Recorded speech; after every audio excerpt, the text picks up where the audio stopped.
Number ప్లేట్లు వచ్చినాయంట. Office కాడికి వెళ్తున్నా. పాతయి తీసుకొని మళ్ళా కొత్త ఇస్తాడంట ఆయన. పాతయి తీసుకొని వచ్చాను ఆఫీస్ కాడికి. అలా నెంబర్ ప్లేట్ هذا مدير.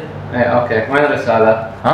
رسالة مسج مسج ايه لازم مسج حبيبي.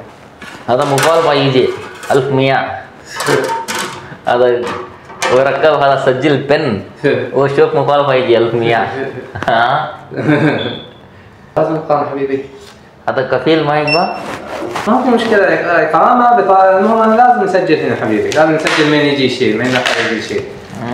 నా ఎకామ అంటాడు. నా ఎకామ ఎందుకంటే ఎవరు తీసుకుని వెళ్ళారని చెప్పాలా మళ్ళా నేను అంటాడు వాడు. నా ఎకామ అయితే తీసుకొని నా ఐడి నెంబర్ అయితే తీసుకున్నాడు. నెంబర్ చూస్తాడు కరెక్ట్ గా ఉందో లేదో అని. మళ్ళా హోల్ వేస్తాడు నెంబర్ ప్లేట్ కి బిగించడానికి. ఇక్కడ వెయిట్ చెక్ చేస్తాడా ఎన్ని కిలోలు ఉండా అని చెప్పి 69 70కి ఆడుకుంటా అంది అది ముళ్ళు. మీరు ఎన్ని కిలోలు ఉండారో కామెంట్ చేయండి. నెంబర్ ప్లేట్లు తీసుకుని రూమ్ కి వెళ్తున్నా. నెంబర్ ప్లేట్లు తీసుకొని వచ్చి బిగించేసిన. Please subscribe.